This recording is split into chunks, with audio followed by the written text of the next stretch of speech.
Welcome to Geetha CC சமையல். இது என்னோட 50th video. Thank you for your supporting. இன்றைக்கி நம்ம குலாப் ஜாமுன் நார்த் இந்தியன் டிஷ்ஷாக இருந்தது. நம்மளோட தீபாவளியில் கூட குலாப் ஜாமுன் இல்லாமல் இருக்கவே இருக்காது. இதில் சில மிஸ்டேக்ஸ் நம்ம பண்ணுவோம். சம்டைம்ஸ் கரெக்டாக வரும், சம்டைம்ஸ் கரெக்டாக வராது.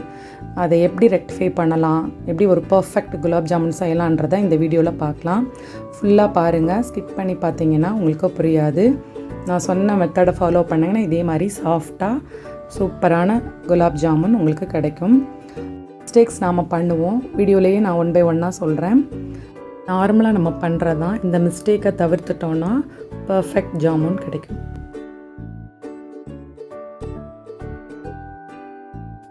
ட்ரை பண்ணி பாருங்கள். இந்த வீடியோ பிடிச்சிச்சின்னா லைக் பண்ணுங்கள், ஷேர் பண்ணுங்கள், கமெண்ட் பண்ணுங்கள், மறக்காமல் சப்ஸ்கிரைப் பண்ணிவிடுங்க. ஃபஸ்ட்டு ஜீரா செய்கிறதுக்கு சர்க்கரை எவ்வளோ எடுக்கிறோமோ அதே அளவு தண்ணி எடுத்துக்கணும். நான் 600 கிராம் எடுத்திருக்கேன். 2 கப்பு, அதே 2 கப்பு தண்ணி ஊற்றிட்டு சேம் குவான்டிட்டி, நீங்கள் 1 கப் எடுத்தாலும் சரி 1 கப் தண்ணி, இது பத்தாது, அதனால் 2 கப் எடுத்திருக்கேன். நல்லா கரைஞ்ச உடனே ஒரு 10 மினிட்ஸ் ஹை ஃப்ளேமில் வச்சு நல்லா கொதிக்க விட்டுறணும்.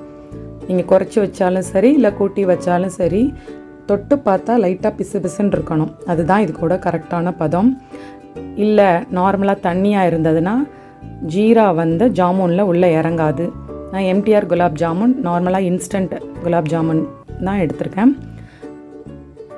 தண்ணி தொளித்து கொஞ்சம் கொஞ்சமாக பிசைஞ்சிக்கலாம். அதுக்கு மாவு பிசையும் போதே நீங்கள் நல்லா ஃப்ளெக்சிபிளாக பிசையணும். 10 மினிட்ஸ் கழித்து இந்த மாதிரி ஆகிடும். இப்போது இது சின்ன சின்ன உருண்டையாக பிடிக்க ஆரம்பிச்சிடலாம். கையில் நெய் தடவிக்கோங்க. தடவிட்டு நல்லா கிராக்கே இல்லாத அளவுக்கு பாலிஷ்டாக உருட்டணும். பாருங்கள், எந்த வித கிராக்கும் இல்லை. இதே மாதிரி நம்ம எல்லா பால்ஸும் ரெடி பண்ணிடலாம். நான் ஒரு மீடியம் சைஸ் தான் போட்டிருக்கேன், ரொம்ப பெரிய அளவில் போடலை. அப்புறம் முக்கியமானது, நம்ம ஆயில் மூழ்கிற அளவு இருக்கணும். சும்மா பாதி அளவு மட்டும் இருந்தால் கண்டிப்பாக கிராக் வெட்டுரும், சரியாக வேகாது. நம்ம போடுற சைஸ்க்கு தகுந்த மாதிரி பாருங்கள், எல்லா பீசஸுமே மூழ்குது. இந்த மாதிரி இருந்தால் தான் நமக்கு பர்ஃபெக்டாக வேகும்.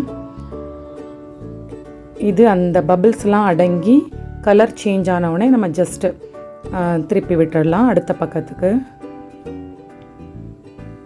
பாருங்கள், கலர் சேஞ்ச் ஆகிறது உங்களுக்கே தெரியுது.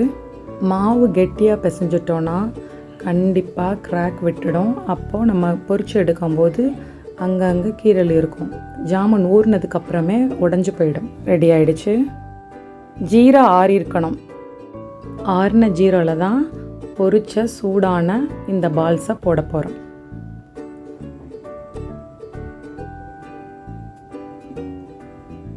அடுத்த செட்டை பொரிச்சு எடுத்துடலாம். ஜீரா நல்லா ஆறிடுச்சு. இது சூடோடு போடலாம். ஏதாவது ஒன்று தான் சூடாக இருக்கணும். நான் ஜீராவை ஆற வச்சுட்டு இதை அப்படியே சூடாகவே போட்டுடுவேன். இந்த மாதிரி பண்ணிங்கன்னா ஓவர் நைட் ஊறினாலும் சரி, 2 days 3 days ஆனாலும் சரி, உங்களுக்கு அந்த உருண்டையெல்லாம் உடையாமல் நல்லா இருக்கும். ஜீராவும் உள்ளே இறங்கி இருக்கும். நம்மளோட சுவையான குலாப் ஜாமுன் ரெடி. பாருங்க, ஒரு 2 hours நல்லா சாஃப்டாக ஊறிடுச்சு. உங்களுக்கு காமிக்கிறேன். எவ்வளோ சாஃப்டாக இருக்குது பாருங்கள். இது கட் பண்ணியும் காமிக்கிறேன். சம்டைம்ஸ் நல்லா வேகலைன்னா உள்ள மாவு மாதிரி கெட்டியாக இருக்கும். இதில் அந்த மாதிரி இல்லை. நான் திருப்பி காமிக்கிறேன் பாருங்கள்.